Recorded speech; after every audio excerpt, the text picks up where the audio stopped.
All right, show today, Simon Hill. He'll kick it off very soon. In fact, he's about to join us. Björn Baker. We'll talk about the Magic Millions win of Ole on Friday night. Chris Nelson, Racetrack Ralphy. That's the first hour. Brad Hardie, Cosi Dagostino, Courtney Walsh will round out the second hour. But joining us now, Simon Hill. A very good morning. Good morning, guys. How are you? We're going well, Simon. Yourself? Not too bad. Yes, another busy weekend. And a very busy night in the English Premier League overnight, Simon. Plenty of goals were scored. It was an entertaining night of football. And we might start off with the Arsenal game, who drew 2-2 with Aston Villa. Yeah, big blow this for Arsenal. Obviously, they're hoping to be in the title race, and they let slip a 2-goal lead to lose further ground on Liverpool at the top, who won at Brentford. We'll come on talk about that, no doubt. But at the Emirates, Arsenal were 2-0 up after 55 minutes, seemingly cruising, thanks to Gabriel Martinelli and Kai Havertz. But they let things slip. A couple of goals for Villa, Yuri Tielemans and Ollie Watkins, who was just about to be substituted, actually, before he squared things up. Arsenal had a late goal disallowed for handball. But that's a big blow for them. They've got a tough week as well. They've got to go to play in the Champions League against Dinamo Zagreb. And they've got one or two injuries, particularly in defence. William Saliba was missing, and apparently, according to Mikel Arteta post-game, could be out for a while. He's a big miss for them defensively, and you can see from the way the second goal was scored, which is a ball into the box, which really Arsenal should have dealt with, that, they miss his sort of leadership. But conversely, good point for Villa. They're up to 7th, and they go to Monaco this week in the Champions League, and they'll go in good spirits. That was a good result for them. So looking at the ladder, as you mentioned about Arsenal, now they're 6 points adrift of Liverpool, and Liverpool have got a game in hand. So as you said, a costly draw there. Yeah, so what was going on? The away wins. It was an away win round so far. Yeah, well, it certainly was for Liverpool, who are top of the league and looking almost surefire certs to go on and win the title for the first time since 2019-20. And, you know, they've got that nice habit, while other teams around them, notably Arsenal and certainly Manchester City, of conceding late goals. Liverpool are finding ways to score them. Their game against Brentford seemed destined to end in a 0-0 draw, even though Liverpool were well on top. 37 shots they had during the game. That's how dominant they were. But it wasn't until stoppage time when they got the 2 goals, both from Darwin Núñez on his return to the team. So, yeah, I mean, Liverpool are in the box seat. It's theirs to lose, basically, because the teams below them just can't find any consistency. What a remarkable season Nottingham Forest have been able to carve out up until this point, Simon. Ooh. Yeah, they're having an unbelievable campaign, and they've got Southampton to come at home later on today, so you'd imagine that they would win that one. But, Nuno Espirito Santo has put together a very good squad. It's not got the biggest names, but they've got goals in them. Morgan Gibbs-White and particularly the New Zealand international, Chris Wood, who's sort of flying the flag for this part of the world in the Premier League. He's having a fantastic campaign, scored 13 goals this season. And it's good to see, clubs like Forest breaking up the established order at the top of the league. Whether they'll still be there, come May is a different story. Sometimes clubs with slightly less depth to their squad tend to fall away, particularly when the games start coming thick and fast and they get a couple of injuries. But at the moment, they're going great. And as I say, they should beat Southampton today, that's for sure. Yeah, very short price favourites at $1.37 to get the job done. Before we move on, have a quick look at the A-League, Simon. We might take a look at the rest of these games later on tonight. Everton play Tottenham. Not a lot in the market between that pair. Everton at home, $2.75. The draw $3.40 and Tottenham at $2.55. Yeah, I mean, you'd imagine that Spurs really have enough quality to go to Goodison Park and win, because Everton are struggling. One league win in 12. They can't score goals. David Moyes, who's just gone back as manager after they parted company with Sean Dyche, has admitted that he's almost got a headache trying to figure out how they can score more. But with Spurs, and I seem to say this every week, but you just never know what they're going to produce week in, week out. They can go to the likes of Man City and win 4-0, and then they can lose by the same scoreline the next week. And their league form is pretty ropey since they beat City. 1 win in 9. They lost the North London derby during the week to Arsenal, which is a game that they probably were good enough to take something out of. So I honestly can't. I can't come up with a winner from this one. So I'm going to sit on the fence and say draw. Just on Spurs, currently 15th on that ladder, Simon. 8 points clear of relegation. It's almost untenable to last there, isn't it? Well, Ange has got a big job on his hands, and his saving grace at the moment is that they're still in the Cups. They got past Tamworth in the FA Cup last weekend, just. They're in the semi-finals of the Carabao Cup. They've got the second leg of the semi-final to come against Liverpool. They've got a 1-0 lead from the first leg. So, obviously what Spurs fans want is trophies. They also want them to do well in the league, certainly much better than they're doing at the moment. But whilst they're still in those two competitions, and of course the Europa League as well, then Ange has got a get-out-of-jail card. But, if he was to lose that semi and go out of the Cup, goodness me, if their league form doesn't improve, he's got to be in trouble, really. We've touched on the Nottingham Forest-Southampton game. Manchester United hosting Brighton, who are currently above them on that table. You're taking a look at Mart as it stands. United $2.12, the draw $3.60 and Brighton $3.35. Well, there might be a bit of value in this one. And the reason I say that is that Brighton have had a good record recently at Old Trafford. They've won on their last 2 trips. I think in the Premier League era, only Manchester City have won 3 consecutive away games at Old Trafford. So that's maybe something in Brighton's favour. On the flip side, United have had a decent couple of weeks. They drew away to Liverpool. They beat Arsenal, of course, in the FA Cup, and then came from behind to beat Southampton during the week, thanks to Amad Diallo's hat-trick. But again, a bit like Spurs, they're still very up and down, Manchester United. I tend to think that potentially the emotion of the occasion, because there'll be tributes to Dennis Law, one of their greats, part of the Holy Trinity, along with George Best and Bobby Charlton. He passed away, sadly, this week at the age of 84. So there'll be, a lot of emotion around Old Trafford, which might just get them over the line. But just got a sneaky feeling that Brighton might go there and win. That's only my hunch. Okay, maybe a bit of value there with Brighton at Old Trafford, a good recent record at $3.35. And early WA time tomorrow morning, you'd have to think that City will get the job done at Ipswich. Well, I hope so, being a City fan, but, City are so up and down as well at the moment. We were 2-0 up against Brentford during the week and cruising, and somehow contrived to draw it 2-2. Very similar to Arsenal, really, overnight. It's a place that City should go, and when they've got a shocking record, by the way, at Portman Road, even though they haven't played there in years, they've won only one of 28 games against Ipswich at that venue. The caveat to that is that they haven't played there since 2002, and obviously City's fortunes have changed a lot in the interim. It's the start of a massive week for City. They've got Paris Saint-Germain away in the Champions League, which is a game really they need to take something from, because they're struggling in the Champions League a bit as well. And then they've got Chelsea at home next weekend. So they're trying to get new players in. Vitor Reyes is almost done. Omar Mamouche, Abdulkadir Kusano is going to become the first Uzbekistan international to play in the Premier League, and Andrea Cambiasso, all players that they're looking to sign. And what about the contract they've just given Erling Haaland? 9.5 years, and they reckon it's worth about £500,000 a week. Not a month or a year. A week. Wow. It's not a bad wicket, is it? I'm not even sure I could spend that, but I'd have a good go. So what about, well, he deserves every penny of it as well, the way he plays. Geez, a beauty.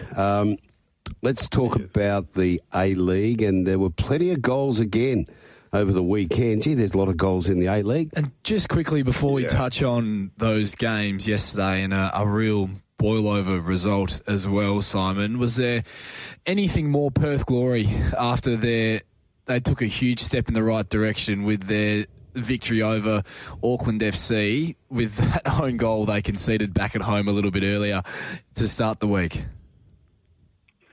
Yeah, I mean, that was a great win for them. Unfortunately, they couldn't back it up and they got smacked by Macarthur. So they've got a few days off, which is probably good for David Strilic.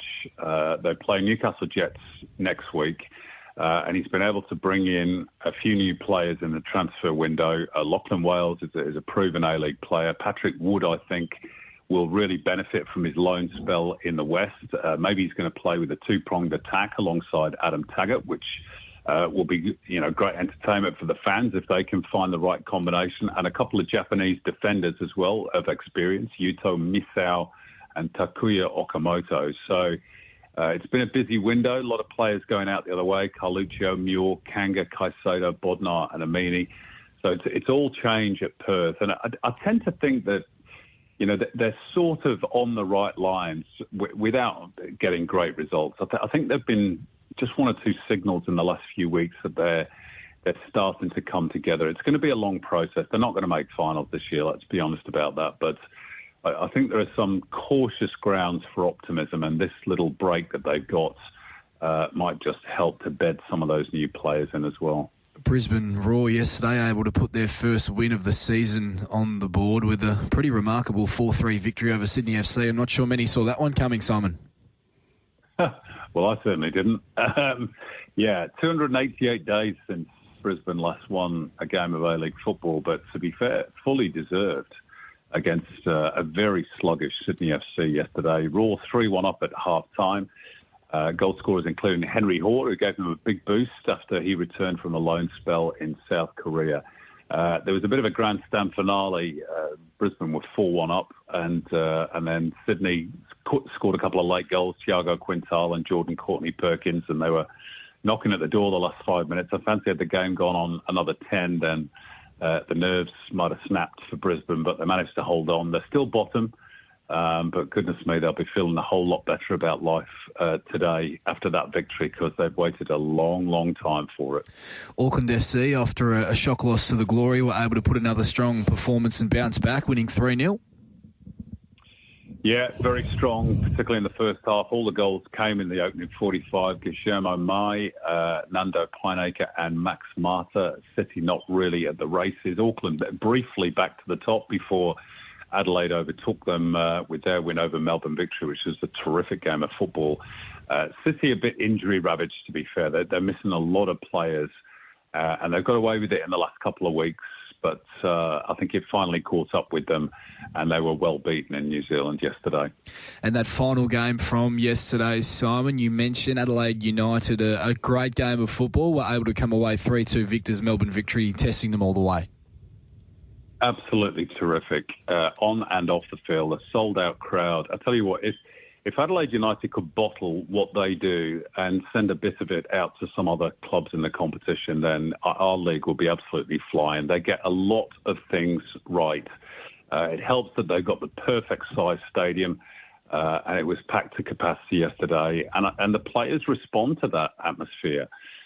It was a terrific seesaw game of football. Ryan Teague put in victory in front. Stephen Moore 1-1. Then a Roderick Miranda own goal, 2-1 for the Reds in first half stoppage time. Victory back level again through Santos, and then Adelaide pinching it via Ethan Allegich. So terrific watch, great entertainment.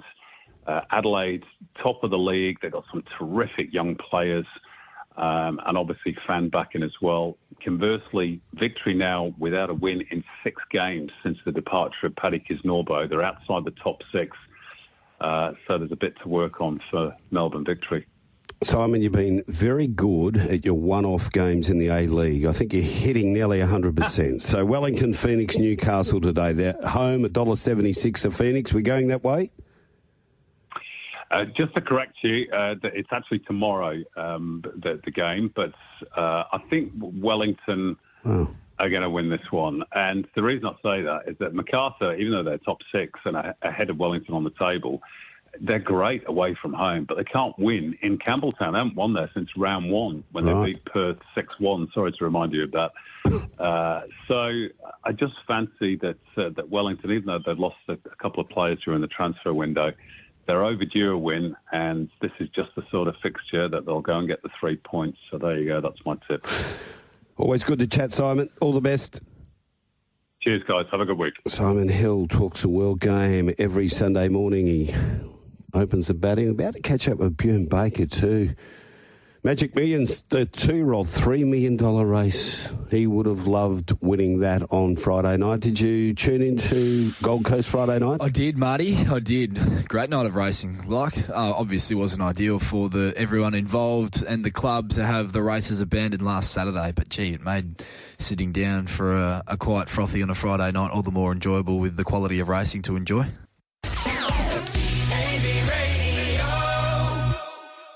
Memo's 3 back the inside with Gallo Nero. Invincible Woman under pressure. Icarian Dream next. Don't Doubt the Lady Lover Flutter. Forgotten Spirit. La Bella Boom's a mile off them. Topping the straight. Vain Girl gave a kick here. Leads by a length and a half to play right. Secret Sword OLA. Memo's trying to get in the clear. Gallo Nero and Cool Archie out wider. OLA's hit the front. 100 metres left to run. Memo's running on. It's OLA in front. And OLA's racing away in an unforgettable millions. In the club's colours and all. OLA's beaten Memo. A lineup for Wow, what a win it was on Friday night there. OLA, and it wins the $3 million Star Gold Coast Magic Millions 2-year-old Classic. Bjorn Baker joins us to talk about that win. A very good morning, Bjorn.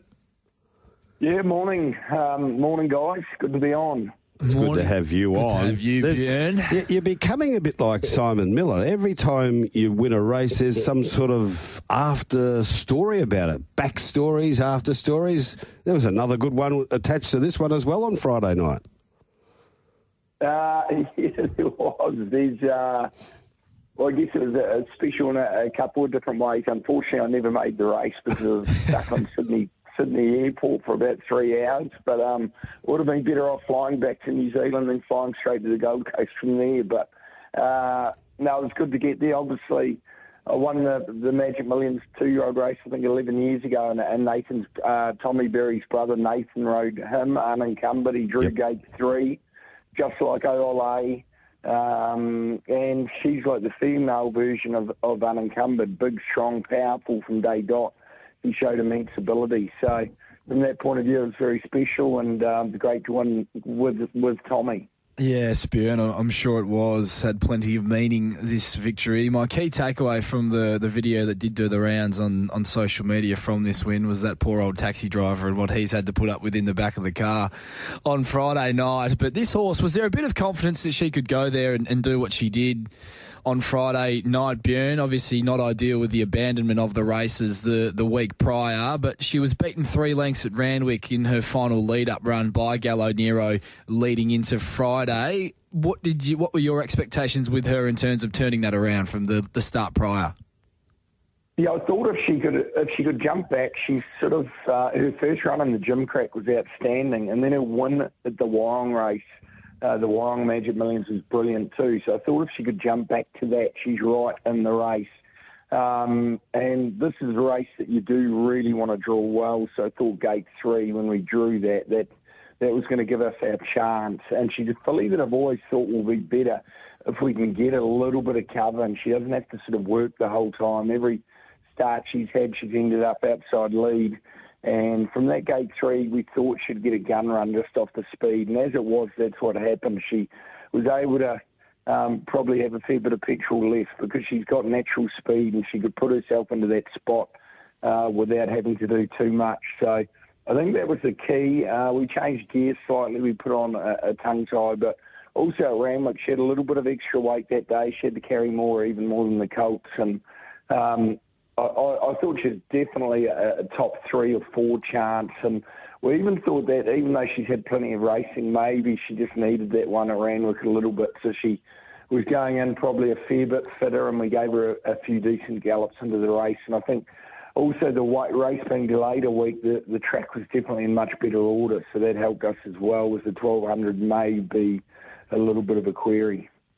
You mentioned as a 2-year-old filly, she has had plenty of racing under her belt at this early stage of her career. Can you keep her up and long enough, Björn, to get her to a golden slipper? Yeah, it's a bit of a catch-22. I'd love the golden slipper to be in 3 months, give her a good break and sort of start again. But when you're a Magic Millions winner, there's not too many races that you can go to and really, I guess, add any value. And the slipper's one, albeit probably the hardest race. So we'll just get her back. We'll have a good think about it. We've also got the Percy Stykes, a Group 2 over the Carnival, which is a few weeks after the slipper. So maybe that could be a live target too, but we'll just have to weigh it up. And I think you're just about forced to go to the slipper, but we'll just see how she comes through firstly. Have you got many Ole Kirks in the stable, apart from her? Not enough. Looking for more, and I've got a couple of nice ones actually for Derby. A nice Galvin Tiberius, a well-bred filly actually called Cold Gin. So they're two nice Ole Kirks, and unfortunately we didn't get hold of one at the Magic Millions. We're sort of looking, and a couple of the ones on our list made a little bit too much, but we'll keep looking. There's more sales coming up, and always trying to buy nice horses. Björn, before we touch on the win of Perfumus there yesterday, the stable's been on such a sustained run of form for quite some time now, and as I'm sure we all know, there's plenty of ebbs and flows in this game, but it's some sort of wave you're riding at the moment.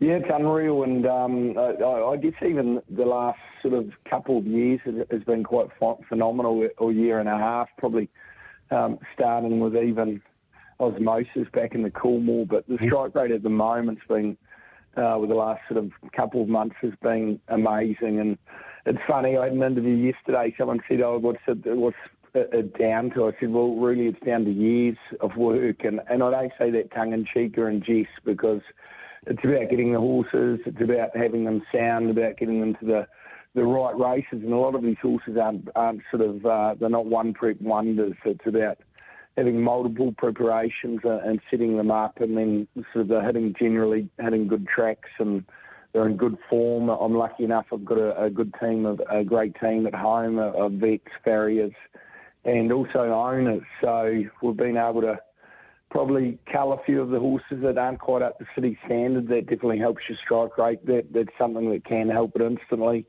And it's got the right horses going at the right time. And funny, when you're going good, you just seem to have everything seems to click. You get your riding tactics right, and sometimes that can be a bit of a game of chess with getting your tactics right. So when you're going good, everything just seems to click into place. 33 winners from your last 100 starts, so that's going pretty well. One of those winners was Perfumus yesterday. Couldn't have been more impressive. Now, there's a little bit of a story going on RaceNet that you might be eyeing up this slot race in New Zealand with the NZB Kiwi, the $3.5 million slot race. Is this right? Yeah, and it's a new race, and they've put the money up in New Zealand considerably, so you have to give it a look. I think it's for horses that are bred in New Zealand or bought out of New Zealand. So it's March 8th. The timing could work. I would have to have a good look sort of in terms of what's going to be there. It's hard to know, but she's done a marvellous job. She's won her last 4, and I thought yesterday she really did defy the bias. There's plenty of win there. We were a bit worried where she'd end up, and she led and really kicked away, and it was a dominant win. Well, I know you've always been an exponent of the old saying, there's only one thing better than money, and that's more money. And you seem to love it, and you're getting plenty of it. Thanks for coming on the show today. Yeah, thanks, guys. No, it's great. And anyone that wants to get involved, bjornbakerracing.com.au. We're always looking for new owners, and the ROI, return on investment, is pretty strong at the moment. So cheap you feel like you're making money. Take care, team. Have a good day. He's a beauty, Björn Baker, and always have a bit of fun with him. Quick break, and we'll come back with Chris Nelson next. Racing and sport from different angles. You are listening to The Aftermath on Tab Radio Racing and Sport. Very good morning, Chris Nelson. Good morning, Marty. Good morning, Riley. Good morning, Chris. How was your Saturday? Yeah, not too bad. Started off good, didn't end quite as well, but still a good day overall and a very enjoyable day. Some good performances, so no complaints from this end. Well, we might start off at Eagle Farm with one of those good performances, and it did come very early in that program in race number 1 for the 2-year-olds over the 1,200 metres. And although perhaps a surprise from a market sense, Dashenko was able to get the job done in pretty impressive fashion. Yeah, it's not often we see $1.14 favourites miss a place. And we saw that with Space Rider, who, look, we spoke about Space Rider, the short price favourite, on the show a couple of weeks ago. When winning on debut, did get a pretty soft lead and was able to sprint home. So there was always that slight query. And then yesterday's race, where he was so short, he went forward, but there was quite a bit of pressure early on. First, second and third ran third, fourth and fifth respectively. So there was speed more in the first part of the race than the last part of the race, and that enabled Dashenko, who just travelled beautifully in the run. She's a filly trained by Stuart Kendrick. She probably 3 lengths off that leading keen charge early on, and she just travelled beautifully into the straight. She got the gap at the 300-metre mark, and then that was it. She moved clear and she won by 2.2 lengths. Now, Space Rider did pull up with a slow recovery. That might have something to do with the defeat, but you have to say, for a horse started so short and had wraps on it that it would have been competitive in the Magic Millions, you would have expected a little bit more than that, even with the strong tempo early. Correcto. Into race number 5, it was Amore Veloce, Bailey Wheeler and Robbie Heathcote combining here in a tight finish. Yeah, your favourite jockey there, Marty, getting the job done. And look, it was a good win. He got well beaten, or he was well beaten first up. There were some excuses there. He was wide all the way, but the margin was over 10 lengths. But, gee, he turned his form around here. He went forward in a race where they went quickly. He led, and he was vulnerable in the straight, I would have thought. Mintaka Lad ran on strongly. Set to Shine ran on strongly. They are both horses I've got in the Black Book file because they were both first up from a break. So particularly Set to Shine very late. She was eating up the ground. But he just wouldn't lie down. Amore Veloce, so all honours with him. Typhoon Tavi had her chance. Splag Hall had its chance. Space Tracker was first up and wide throughout, so a forgive performance there from Space Tracker. Race number 7 for the 3-year-olds. The Gambling Greek was able to get the job done. A good day for Bailey Wheeler at Eagle Farm yesterday, Chris O, and a bit of a trend of the day as well from what I can gather. The favourite in the race, Province, missing a place. Yeah, Province missed a place, and I thought it was probably unders as well off that Ipswich win, which was against far inferior opposition. The Gambling Greek, well, on pace dominated here. The tempo played the major role in the race. He led. Surprise Honey sat behind him on the fence, the filly, and look, she pulled out the top of the straight and she hit the front, the 300-metre mark. She looked to be bolting. You would have put anything on her, but her run peaked late. The Gambling Greek fought back, and those two had it between themselves all the way down the straight. Vienna, who was one that made some late ground there. Pro Forma was the one I liked in the race. Unfortunately, just could not get across from that wide gate. So 3 wide, no cover, basically all the way to the home turn, then 5 wide into the straight. Gave plenty. He was only beaten just over 2 lengths. I would be happy to forgive Pro Forma that run. Okay, Torabella, the Toronado mare, was the 5th leg of a Tony Gollan 5-timer there at Eagle Farm yesterday. Yeah. Wow.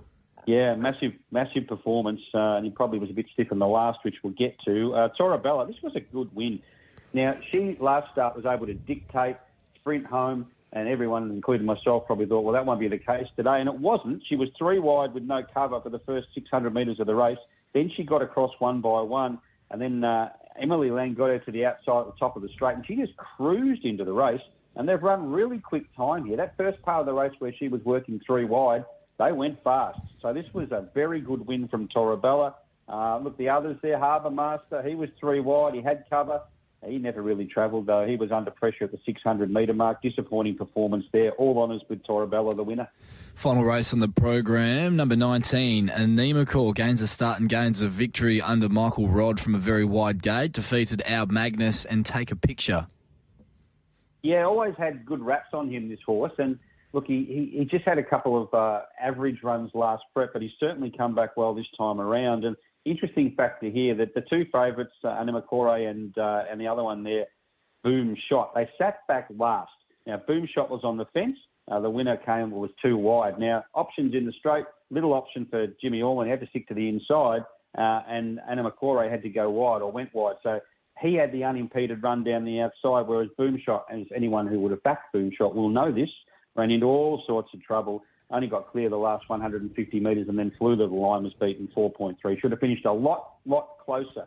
So Anna McCorray, well worth following. Boomshot, well, he's becoming very costly, but we'll leave him in the black book file. We'll take it across to Rose Hill, Chris Owen. I'm not sure many would have missed the performance yesterday of the favourite in race number 1 for the 2-year-olds on the program in Woderton under James McDonald in those very famous Coolmore colours. It was a very impressive victory, and the horse is now shot into favouritism heading towards that Golden Slipper. Yeah, he shortened up pretty quickly, didn't he? This could happen every couple of weeks this time of year. They will get a new favourite. But, gee, he was impressive. His trials had been very impressive. Tempo. There was no tempo about early, and he gave them 4-length start. But J-Mac moved him up near the home turn, and he put them away at about the 200-metre mark and ran on to score by almost 4 lengths. That was an impressive win. What he beat, probably not a lot, but he could only win, and he did that very convincingly. So, all honours with Woderton.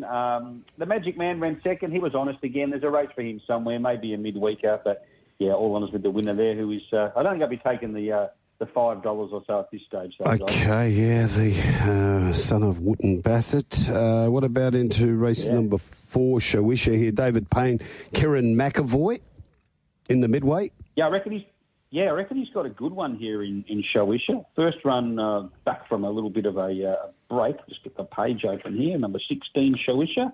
I like the turn of foot here from this filly. Now, it's a second run back. She'd run second in the Gosford Guineas behind Dance to the Boom, who's got some wraps on it as well.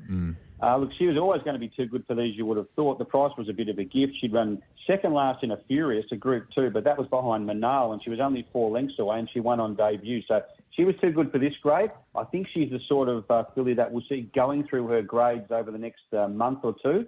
And she'll be up to better races. She's very promising. I like that last 100 metres. She really pulled clear of them late, so we'll be following her for sure. Now, in race number 5, it's not on our list, but Tejanis, this was a brilliant ride from McDonald and probably wasn't the best ride you've ever seen on Gilded Water after missing the kick either by Jason Collett. But tell us about the win of Tejanis. Chris Waller, McDonald, he was caught wide, so he said, I'm off, I'm going, I'm going to run for home here on the Son of Australia, and opened up and won by 5. The money was on too. Yeah. Yeah. I think Jason Collett would like this race to be run all over again. I reckon he would. He was questioned by the stewards post-race. Look, there was reasons there why he might not have taken off with Tejanis at about before the turn there at about the 600-metre mark, and that's where J-Mac made his winning move. And he just sort of sat there, Jason Collett, and he basically said, I had the big weight, I'd done a bit of work early on, so I was quite happy to think that I could let this one go and then run it down in the straight. Well, he never got anywhere near Tejanis in the straight. The margin was 5.5 lengths, so he erred there. I'm sure Jason Collett would put his hand up and say, I'd love another crack at that. That's not going to happen. Gilded Water did pull up with some mild heat stress as well, so maybe there are excuses there. Also had 61 versus 56, so losers no admirers, but I don't think the ride did it any favours. Final race we'll take a look at, Chriso, the feature January Cup there at Rose Hill yesterday. And leading into the race, there was a bit of commentary around the fact that perhaps Saltcoats should be favoured in that market, and that's exactly how it eventuated. They flipped around before start time, but Osipenko, a hard horse to catch, fair to say, over the journey, was able to get the job done finally under James McDonald. Yeah, Saltcoats didn't have the best of luck in the straight. By the time it sort of got fully clear, wouldn't have won, I don't think, but fully clear, the horse had well and truly bolted. Osipenko was off and gone, and Converge was trying to chase Osipenko down. But look, he's got some pretty good form. He comes out of a Group 3 Summer Cup. He wasn't too far away in some other group races. J-Mac rode him very well, as he did with those other 3 winners yesterday. So all honours Osipenko. Converge continues to race consistently. And Saltcoats, well, he had to lose eventually, and me jumping on probably had something to do with that. But that's the way it goes. Now, I feel you, Chris. Before I go, guys. Yes. I know you've just spoken to Bjorn Baker, but that filly of his, Perfumist, that won in race 6, I've got that time as through the roof. Now, wow. They didn't run flash times anywhere yesterday in Sydney, but this race was run very, very quickly. So she's very good. Yes, talk that he could go across to that slot race in New Zealand. But just a quick one too, without notice. Any updates on Blake Spriggs and Beanie Pena after that fall at Maruya on Friday? I haven't seen anything since yesterday, and signs were reasonably promising yesterday, but I haven't seen any updates this morning. But our thoughts definitely with all involved there, because that was terrible. I saw that Blake was taken out of an induced coma and was responsive as of yesterday morning, which is a good sign. Okay, Chris, horses to follow? Eagle Farm out of race 5. Mintaka Lad set to shine. Torabella can win again, and we'll stick with Boomshot out of race 10. Yep. And Rose Hill, Shahisha and Perfumist definitely follow those two. Beautifully done. We'll listen in on Wednesday. Thanks for that. Thanks, guys. Have a good day.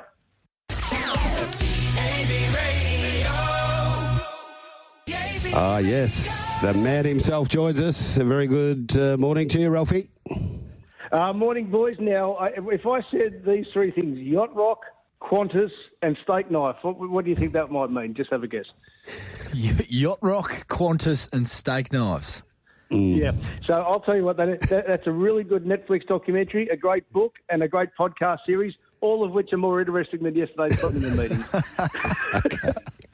Well, I found My goodness, that was some bad horses running around yesterday. There was one race that I thought was a really good race number 3. So I'd heard Calvin McAvoy tip Centennial Park on Friday night, and I thought, okay, the last time he did this, it was Elphinston the week before. I'll have a look at this. And I did a deep dive on the form, and I went, this is not a bad little race.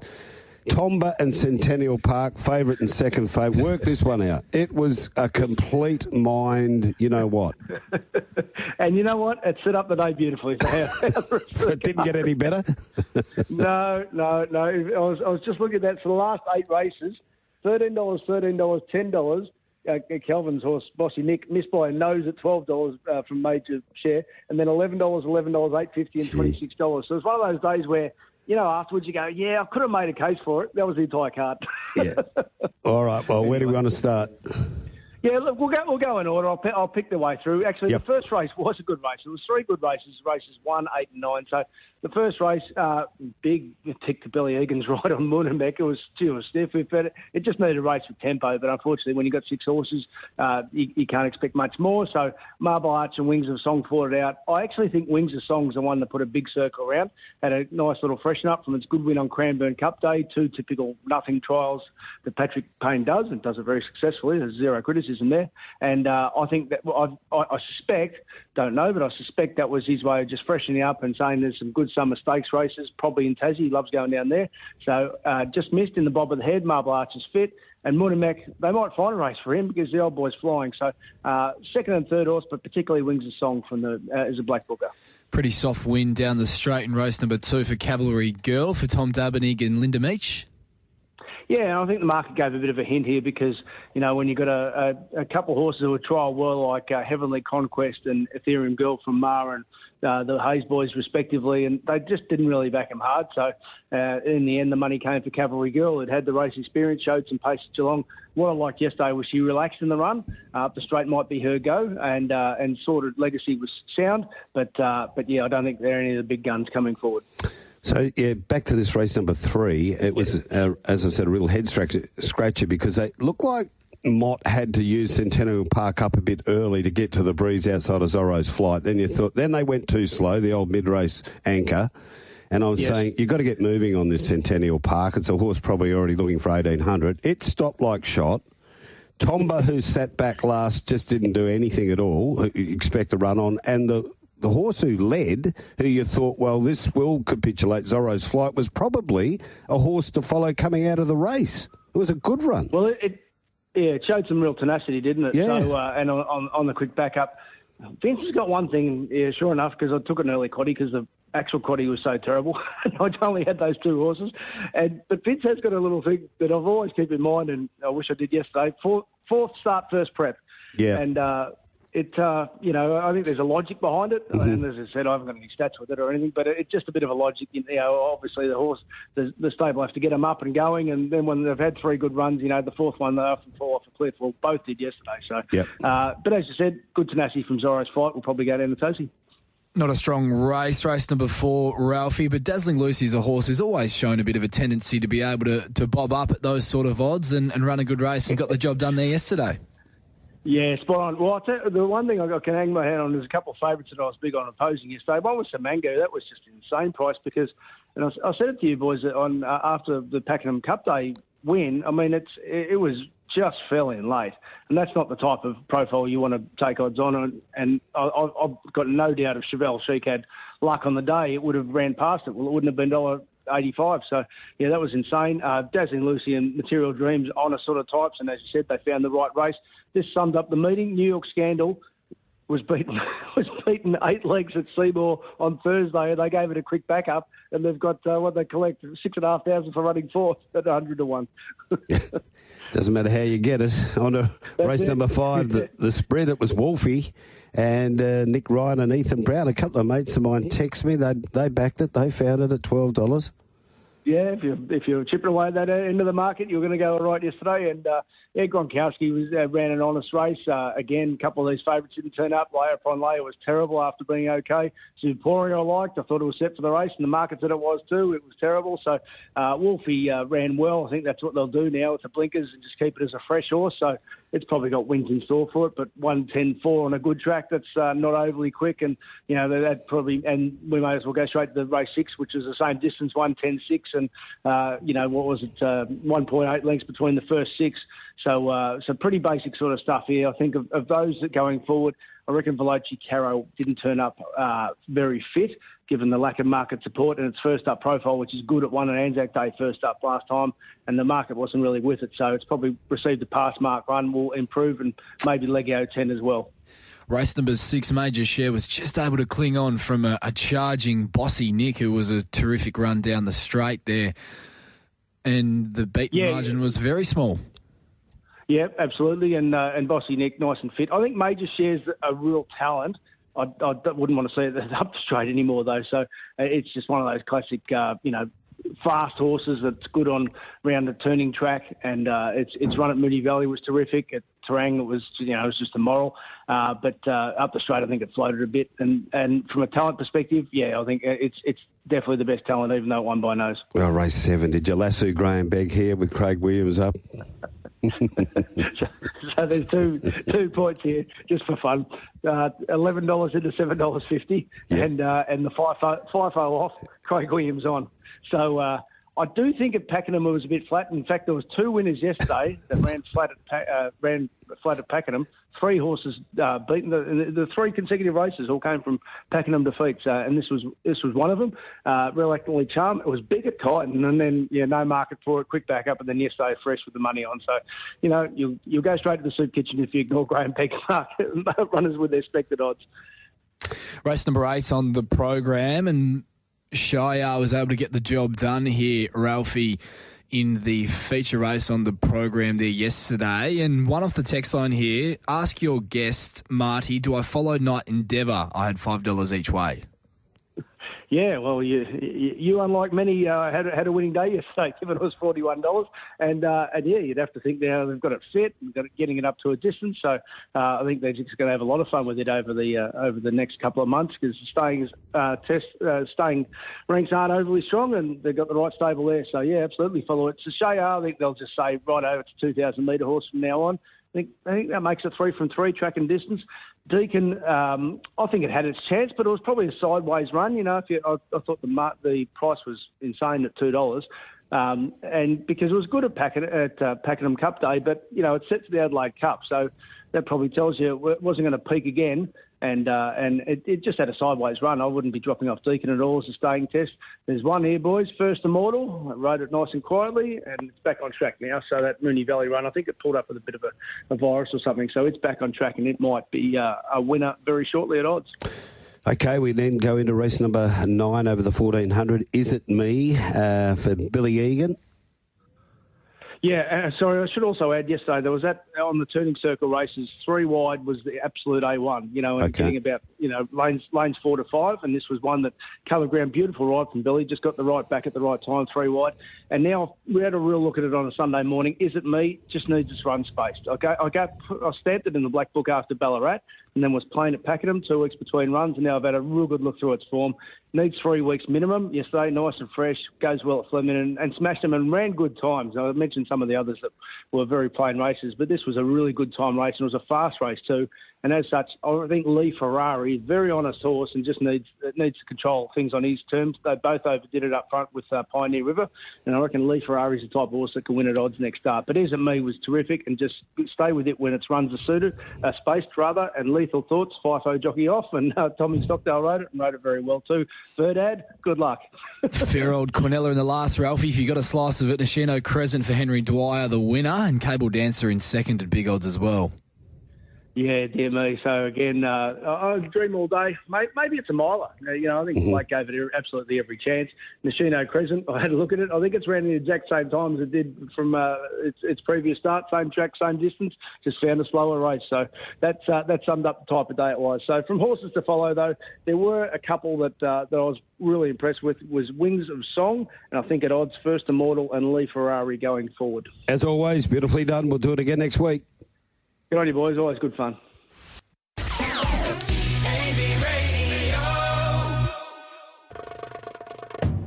On The Aftermath, it's time to introduce the 1985 Brownlow medalist from the Footscray Football Club, Brad Hardie.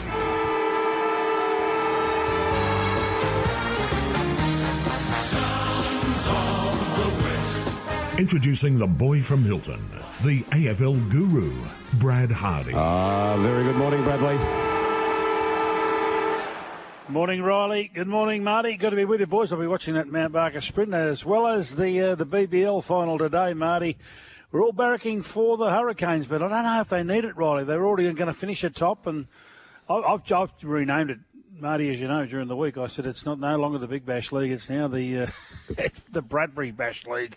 No one wanted to play fourth. No one wanted to get into fourth. So who would have thought, the Scorchers have won one of their last five, Riley. They could make it. And then you've got someone like the Stars who've won four so far out of their last five.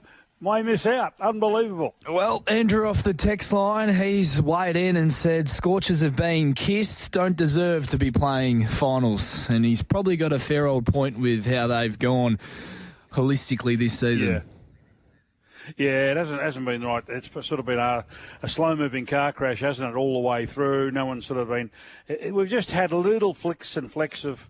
really outstanding play by a few individuals that have kept us in the game. So, and they're going to change. In about 7 or 8 days' time after the finals, they've got to sign up their 10 players, as you know, Marty, and then everybody else, Riley, becomes a free agent. And there will be movement. AJ Ty, he's been a beauty, but he won't play for the Scorchers again, unfortunately. Hopefully he gets a home somewhere else.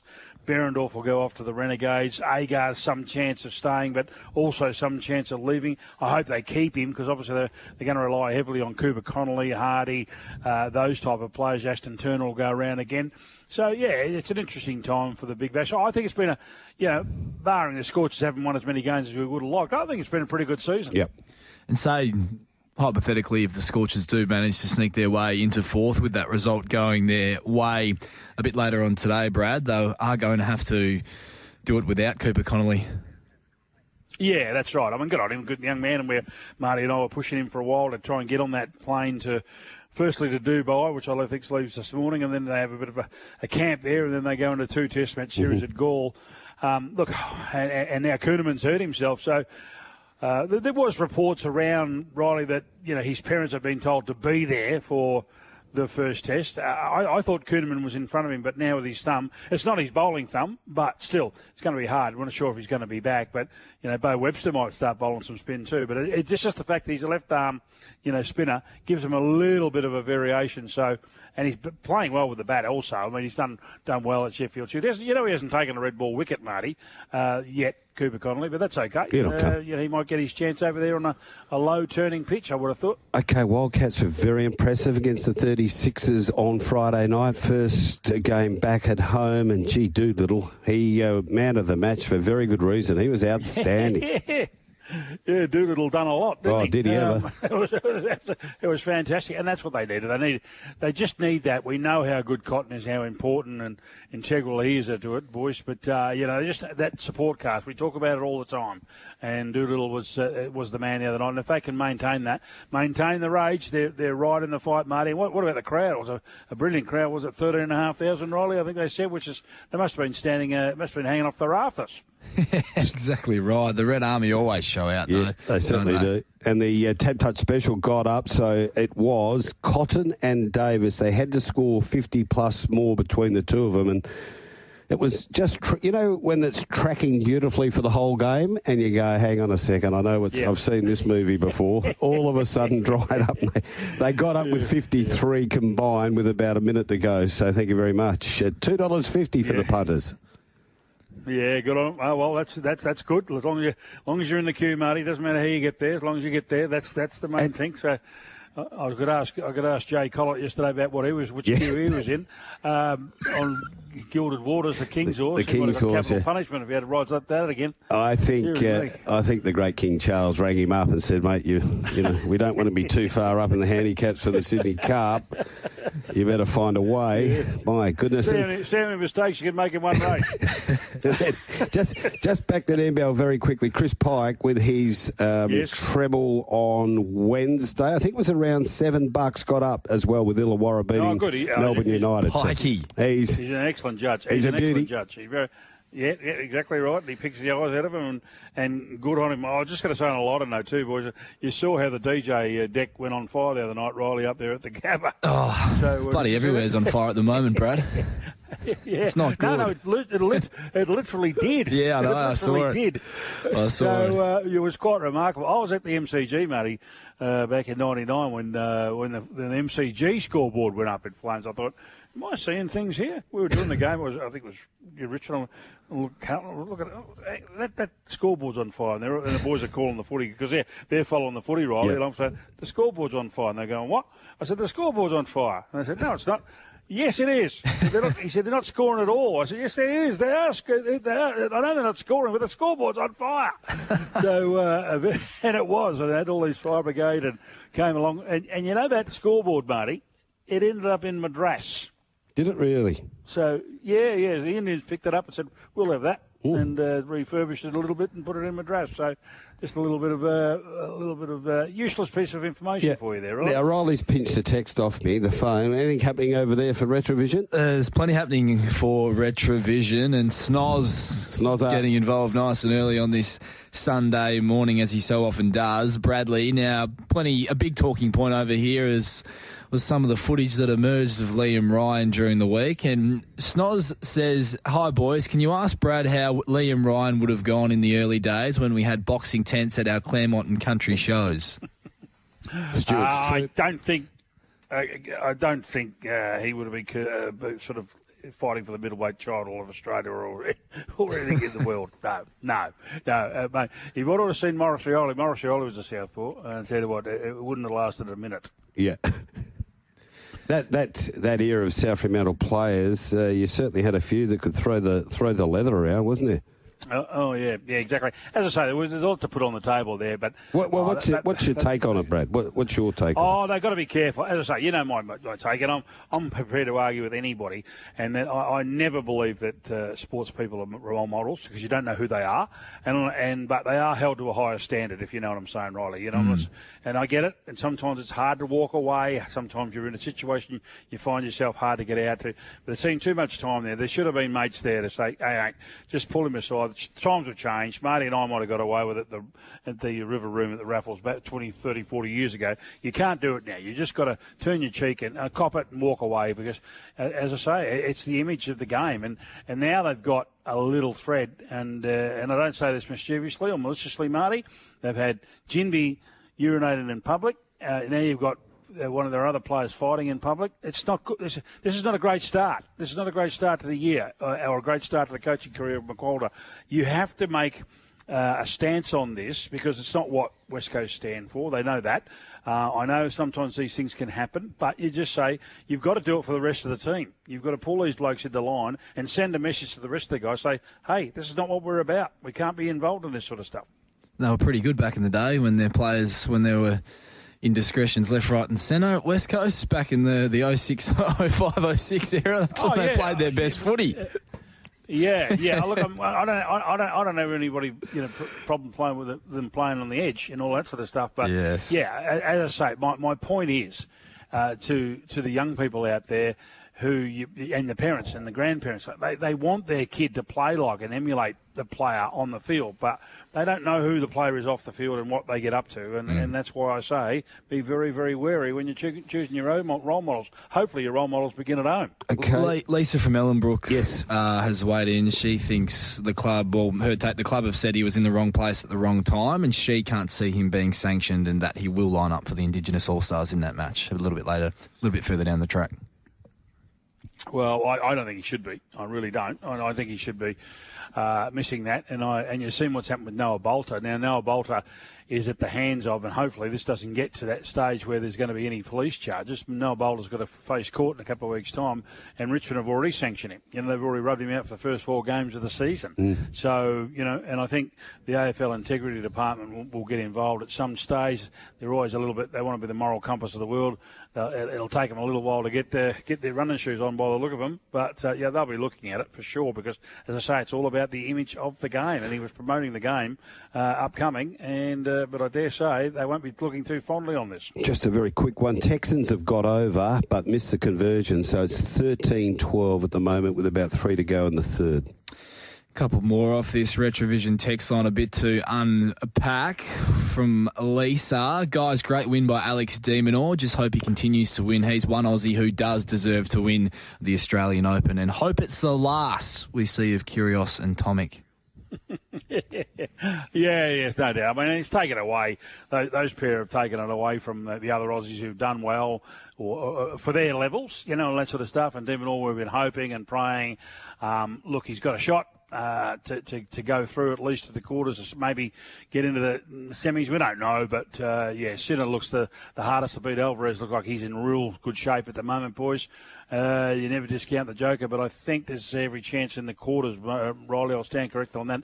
I think the Joker and Alvarez meet each other, so one of them's going to miss out. Brad, and I wanted to talk to you about this. Is there any cause for concern for Dockers fans regarding the Andrew Brayshaw contract situation? Yeah, there is. Absolutely there is. No doubt about that. I mean, this noise has been around for a while. Marty, Shorty and I and the boys on the Daily have been talking about this for some time. There was talk about that. He may have been looking, not him personally, but, his management are out there. And it's good dukes by Brayshaw and his management because, we know how much money's involved in the game these days, Riley. You know what I mean? The salary cap continues to rise. You see about it. But at some point, and of course the latest story was Cosi Pickett's coming.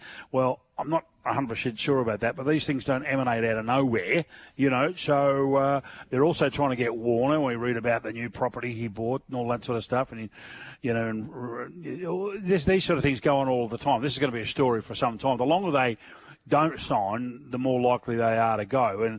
And there's no problem. Just as there is a pull for, a Cosi Pickett type or a Shai Bolt type to come back to Perth, there's going to be a pull for a Brayshaw type to go back to Melbourne. So, I think we just have to rock and roll with this one. But the longer it goes, you'd sort of be a little bit worried that, it's not going to happen. What about Carlton? Things sort of turning really, really nasty there.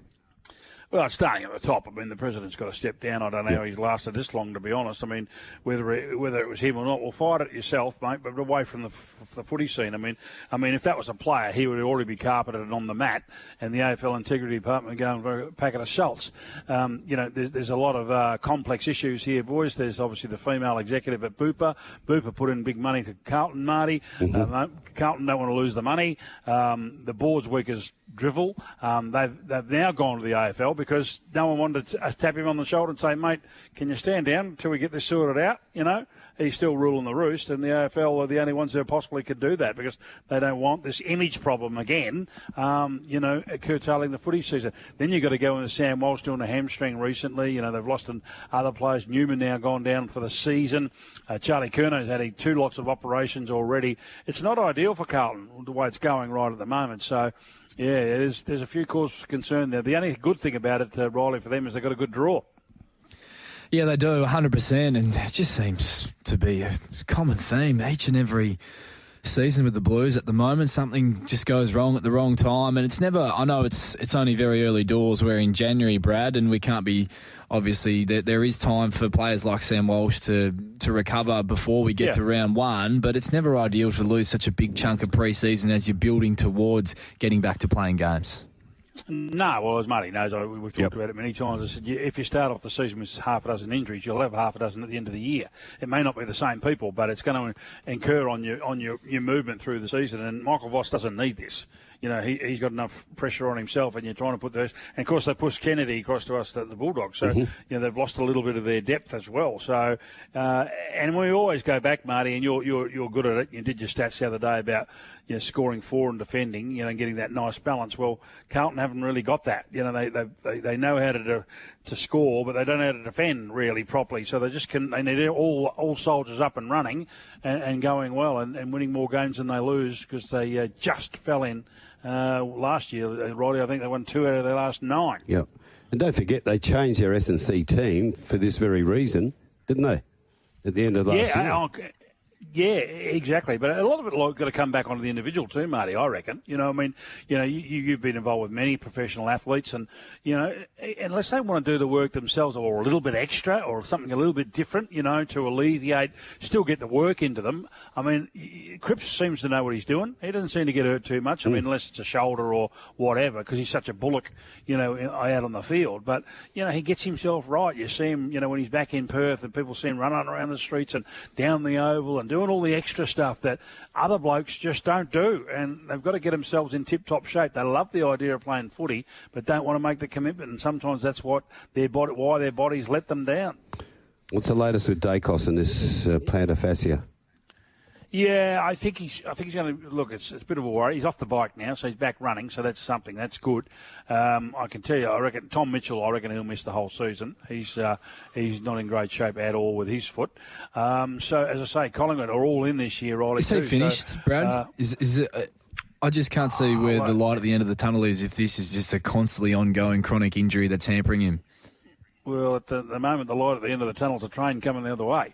And he's so unlucky, but it looks as though I think he'll be put to pasture for the year. But he's so important to them. And why I think he's so important to them, no, he's not a front liner. No, and he is a Brownlow medalist. I get all that. But he's not the playmaker. He's the one who's got to get in and under, give the ball to the Goey, give the ball to Crisp, give the ball to Maynard, give the ball to, Dacos boys, all of that sort of stuff. That's where he can do his damage. He's just not out there gathering that because, Pendlebury's been doing it for a while. He amasses plenty of the ball. Sidebottom's been shifted to a half-back flank sort of thing. So those prime movers for Collingwood of the past are now being shifted around a little bit, and they needed Tom Mitchell, but unfortunately he ain't going to be there. We've already briefly touched on it, Brad, regarding the Cosi Pickett story and whether or not he is going to be at Fremantle next year. Do you think the way the game is trending at the moment, not too dissimilar to how it has been at stages in the NRL, and Marty, feel free to weigh in on this as well, that we even get to a point from an AFL sense where players may confirm that they are going to be leaving a club at this early stage of the pre-season, even 12 months on from when they eventually land at the destination they intend to get to? Yeah, the problem is we're not ready for it yet. We're not conditioned for it yet. I mean, they have been in the NRL for a long, long time. They've been doing it, so it's not a talking point. No one really turns an eyelid, but they do in the AFL. Look, Melbourne are far, far, far away from giving up hope. Now, his contract until 2027. Sometimes we know, too, contracts aren't worth the paper they're written on. But, they believe he's very, very comfortable, very, very happy at the Melbourne Football Club. He may have a little bit of a gripe, living in Melbourne, and that's understandable. But they tell me he's also very easily led. So, and it was only this time, middle of last year, we were talking about, Liam Ryan wanting to go to Gold Coast or Brisbane. He wanted to get up there with the warmth and all that sort of stuff. If he got out of West Coast, he didn't want to go to Melbourne. Now, then he found out that Cosi was interested in going to West Coast. So he dovetailed back in. He was happy because he thought, this will be good. Now he's going to Fremantle. So you can see there's going to be a challenge, and they can't get them all. I mean, they want Warner. They both want Warner. And you're going to have to take Corey with him, so it's going to become as a package deal. So it's whoever's going to be in the best position, salary cap-wise and whatever you can put on the table to make it happen, that's going to win the day ultimately, if you can make it happen. But as I say, with Pickett at the moment, these things don't emanate out of nothing. I'm not poo-pooing the story. I'm just saying we're going to be hearing about this all year.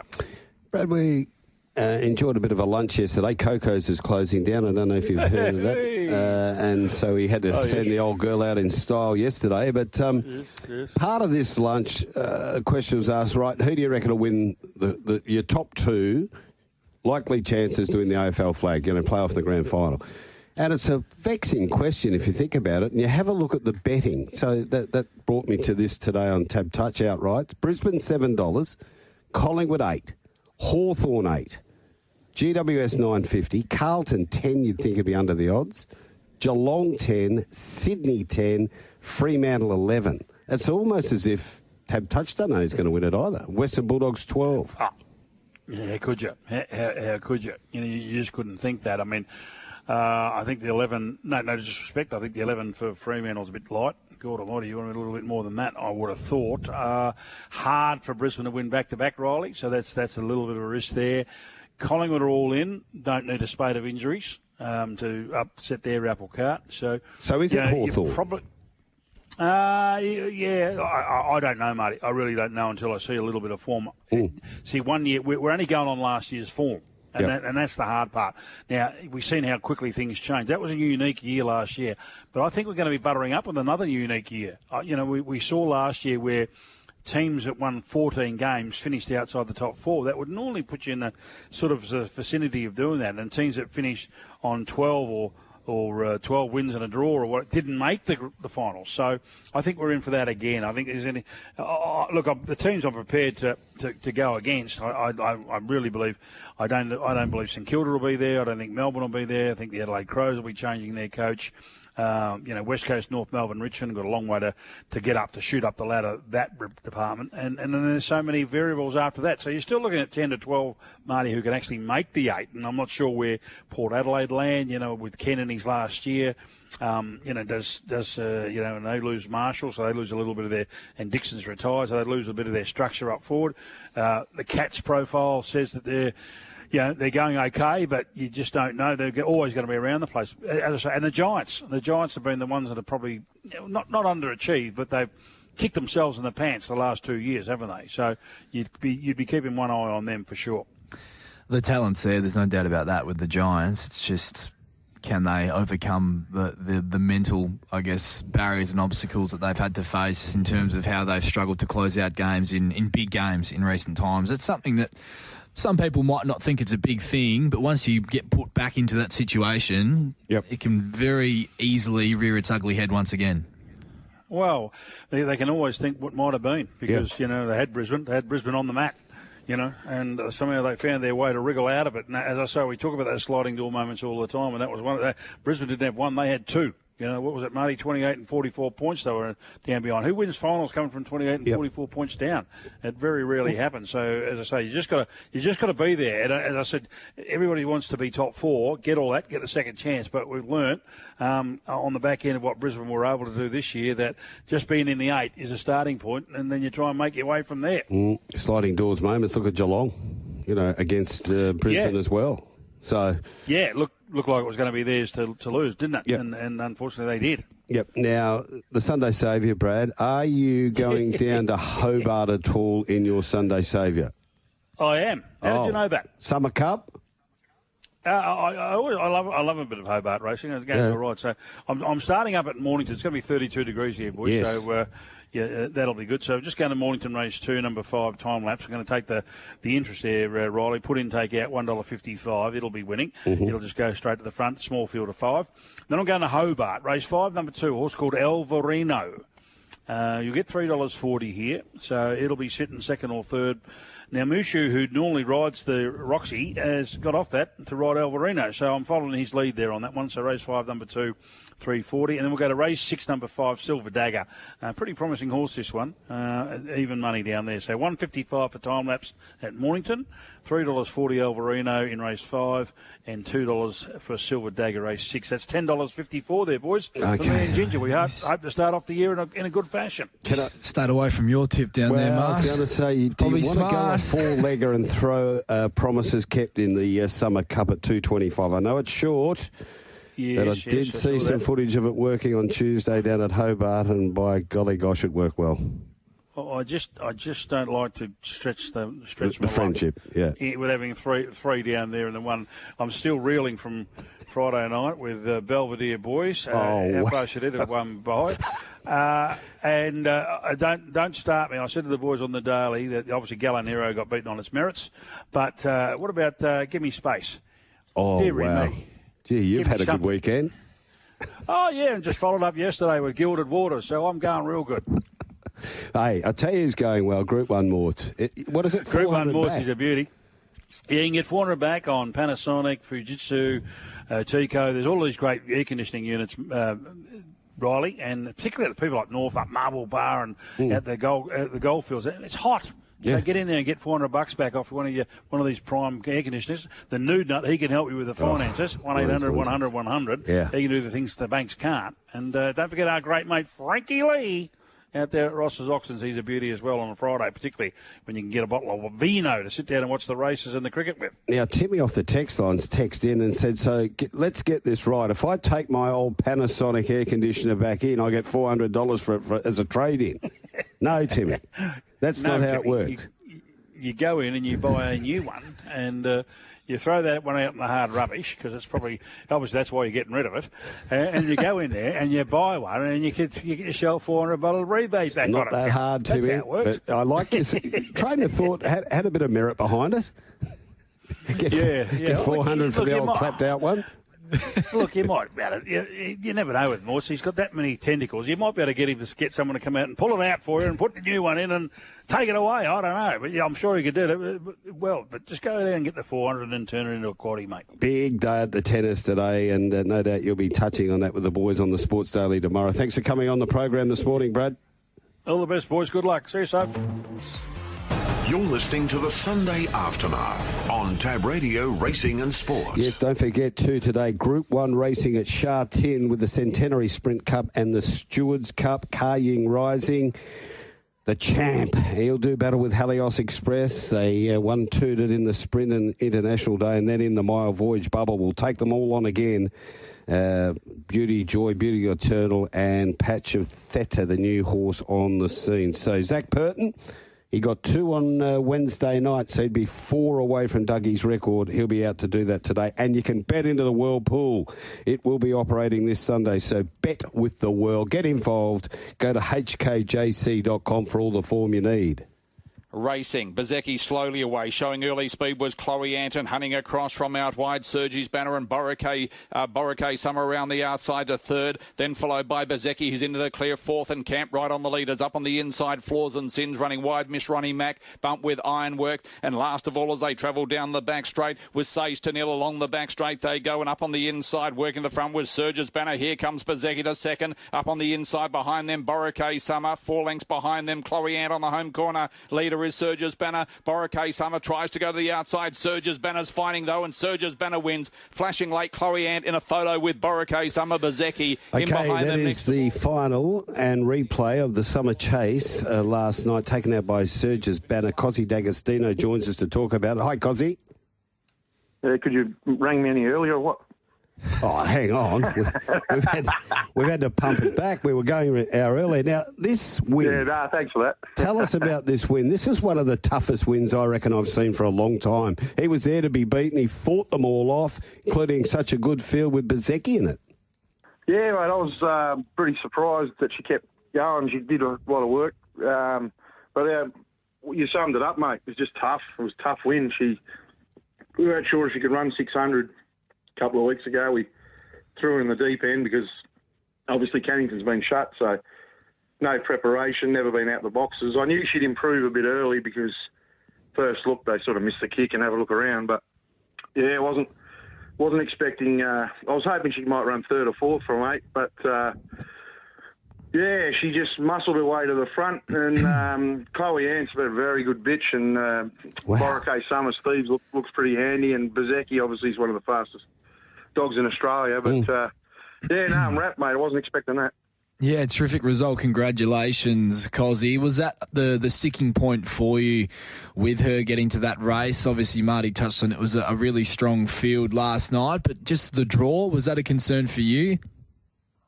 Oh, look, 8, I think most trainers will tell you, from box 8, if you really begin, it's okay. But if you just hesitate, you're 7 or 8 deep. You know, it's like drawing, 11 over 1,200 at Belmont. If you ping, you're okay. But if you're sort of stuck there, you get chopped out. You know. But so it was.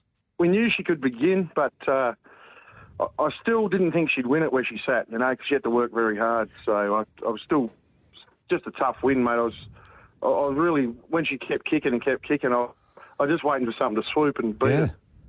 Well, you would have thought it would be Bezecchi, wouldn't you, from the way, that got into a little bit of trouble, but then got into a beautiful trailing position. And then just tell us about the run of Chloe Ant, if you don't mind, punters. Wow. Well, I was speaking to Graham Credelli, Enzo's son, after the race, and I said to him, he goes, I don't know where I've run. I said, I think you've run fourth, mate. I said, I chopped you off and you lost 3 or 4 lengths. And, it's a very, very strong 700 bitch, and it's won a lot of prize money. And I said to him, well, mate, another 20 metres, obviously it's just flying home again. But, yeah, once it sat up the top, I didn't think I'd hold it out. But, it got into a little bit of trouble, so I had a little bit of luck there. What's next for... a terrific run. What's next for Surge's Banner, looking onwards from last night, Cosi? She's bouncing around this morning, so we'll probably stay over the 600 if there's a race this Saturday. So just probably a grade 5, or but we're certainly looking to over the next couple of weeks possibly step her up to 700 and just assess, because she'll be a fair way in front. So. What have you made of the return to Cannington, Cosi, with the works that have been done with racing returning there? Oh, look, mate, I'm hopefully everything's, our main priority is the dogs and the welfare, and hopefully they've done all the statistics, and I know they did a lot of engineering work to make it the safest track they could by the world standards. So I'm, fully behind what they're doing, and hopefully we can have a sustainable industry that, they've done everything they can to achieve that. So let's just hope there's some a long-term safe racing for the dogs. Barlow Ace was an impressive free-for-all winner, I should say, on Friday night. Yeah, mate. He was he's just missed the kick in the cup heats the week before, and the last 2 he's come out good. So he must have known he was going to run for 60k and thought, bugger you, Cosi, I'll miss it tonight. But went fast to sectionals, and I think about 100th quicker than they won the final in last Friday, and then this week again he ran best of the night. But no, he's a very good dog. We're going to step him up. I'm going to take him to Cannington in the next couple of weeks and have a crack at a couple of 500s with him. Just he's running it out pretty strong now. I see you've got a few dogs entered over this upcoming week, both at Mandurah and at Cannington. Is there one or two that we can keep an eye on, or maybe a winner or two even for our listeners over the next few days? I like... Impress Hawkins will be scratched. She unfortunately pulled up a little bit sore, but I think it's quite a quick dog. Switch it up. I think he's in at $5 or $6 there Tuesday. He's just got to jump, mate. If he jumps, he's a very, very fast dog. But switch it up for the punters. So I think it's only a pay 1 and 2. So go straight out. Straight out. Race 6, number 7. Yeah. That's at Mandurah on Tuesday night. I think there's a vacant box inside him, so he'll like that. Can I get back to Surge's Banner? Just looking at her record, 26 starts, 13 wins, so she's a 50%er, but she's only 2. How long would she go on for? Oh, mate, I don't really like racing bitches past, sort of 3.5. But, yeah, another 12 months, hopefully. But they're definitely going to breed with her. But we, hopefully she has, stays injury-free. That's pretty much 12 months or so, I'd say. Yeah, but I don't like to push them past that, especially if they're going to have puppies. Okay, how's your AFL pre-season going? I actually slept in this morning, but I was... I missed the, I normally jog past church and jump in, but I missed it this morning. Yeah, okay. But missed the 2K. It's going okay. 2K time trial, you missed that one? Well, I did it backwards, so... when I stopped beeping, that's my beep. That's my beep test, mate, when I walk backwards. Yeah. Test. Cosi, you're always a star. Well done on the win last night. That was fantastic. Thanks a lot. Thanks for the call. Sergi's banner. She was too good. It was a terrific fighting victory in the Greyhounds WA Summer Chase final. Now, Chiefs have got over, so they lead 20-12 with about 6 to go in the last. For Retrovision, how's that text line looking, Rylie? Oh, very busy, Mart. It's flying this morning. A lot of love for you on the text still, isn't it? Plenty of people just sinking the boots in after my tipping performance yesterday, Mart. I think they're being incredibly harsh, given more than 50% of my tips for horses at double figures yesterday. So it's not an hour. Sunk them in. They're not happy. I just think everyone's maybe bereft of winners at the moment. It has been tough. Don't worry about that. Our table was in very good touch there yesterday. Let me tell you, punters, they've backed the second last and the last winners to pay for lunch. Just went bang, bang. No input from me at all. I said, don't ask me. I got none.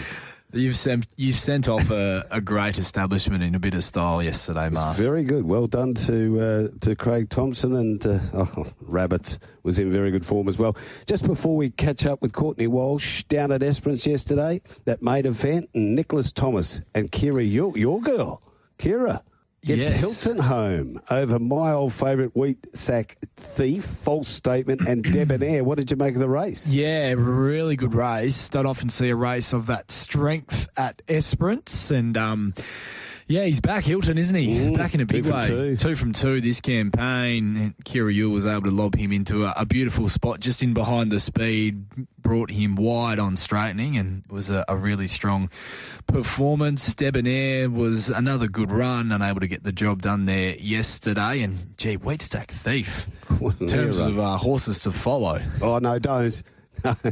He'll get you in. It is. You've been on that train for a while, have you? Many years. He's a real favourite of mine, and so is Courtney Walsh. A very good morning.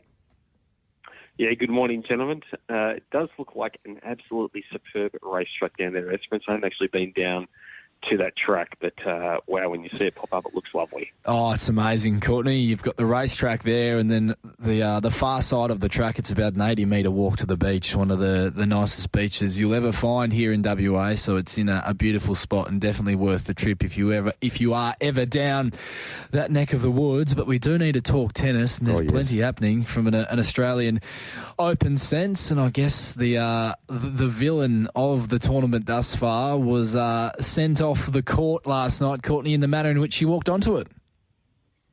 Yes, a chorus of, not applause, but a chorus of boos for Danielle Collins, which, look, I'm not a big fan of booing, but nonetheless, there was significant byplay back and forth between the American firebrand and the crowds over the last 2 or so days.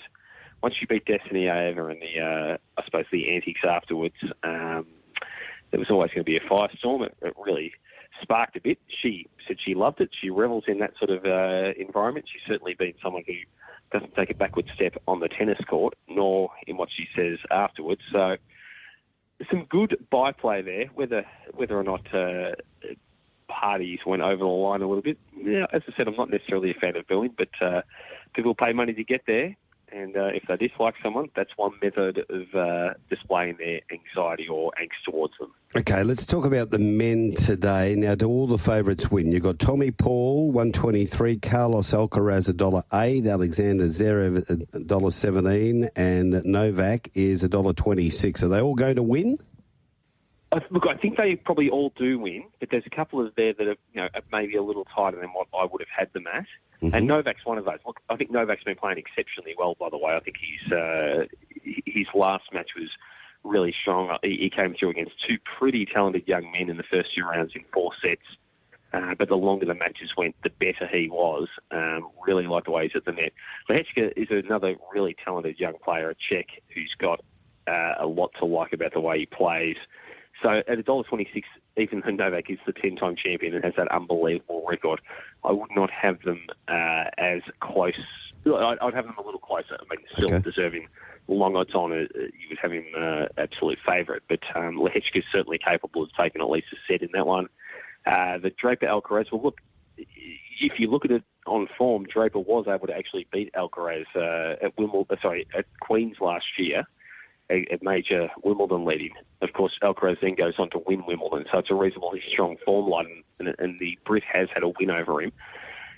The flip side is that, of course, he's gone 5 sets, 3 consecutive matches, and he would have left press because I was at that press conference well after 2 a.m. on a couple of nights ago, and then gets home, struggles to sleep, and now he's back on in an afternoon match, and not before 12:30 Perth time. So it's not a great sort of turnaround. It's about a day and a half, whereas normally you get about the 2 days, and he has to come from a really early morning sort of departure to sort of being ready to go, a bit, day and a half later. So it's a bit of a difference in conditions. Alcaraz has been playing during the day. He was really good against, Borges in the 3rd round. But just the caveat, Draper has beaten him before. So again, that for mine, that disparity is a bit. It wouldn't surprise me if Draper gets a set. He's been playing really well. I think he's been tough.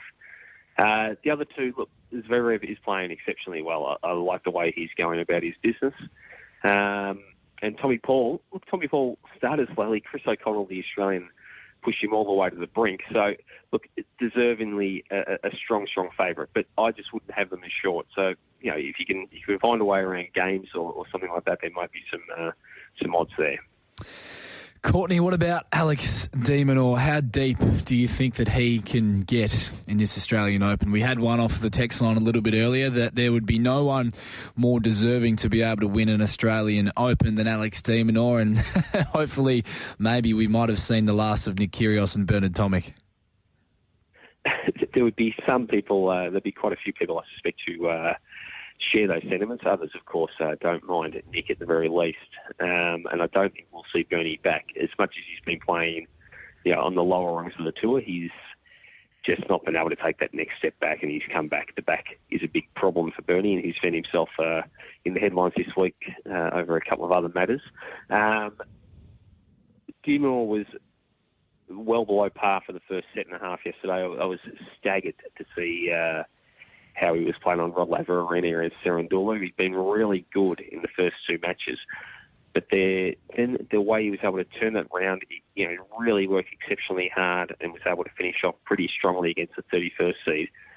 And you think, well, and as he said later, I'd rather win ugly than lose prettily.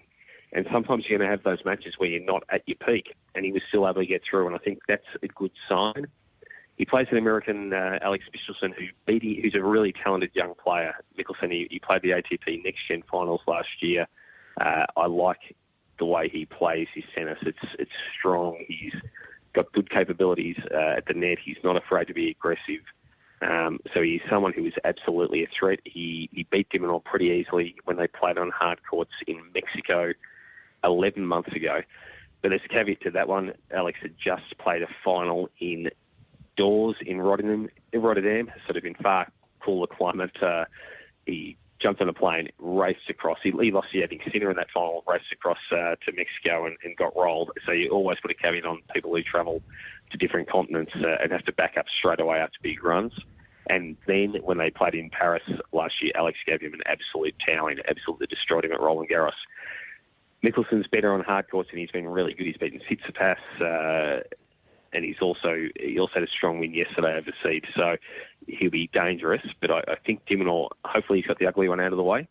The only problem is that Jannik Sinner loses in a quarter-final. But if he's able to win on Monday, de Minaur, it'll be the first time through to the quarters at Melbourne Park.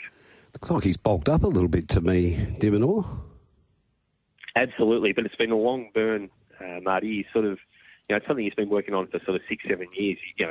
He is lightly framed. Yep. But just every time you see him, he just gets a little bit stronger. So without doubt, he's got stronger. The speed is back. He said on court afterwards the legs are back, and that is evident. It was a real issue for the second half of the year in 2024 after that injury at Wimbledon, which forced him out of the quarterfinals. So that speed is back, and that's pleasing to see. He is stronger, and he's more than capable of holding the baseline and sort of going toe-to-toe with virtually everyone. Got to find a solution to Sinner, though, who's won all 9 outings against him.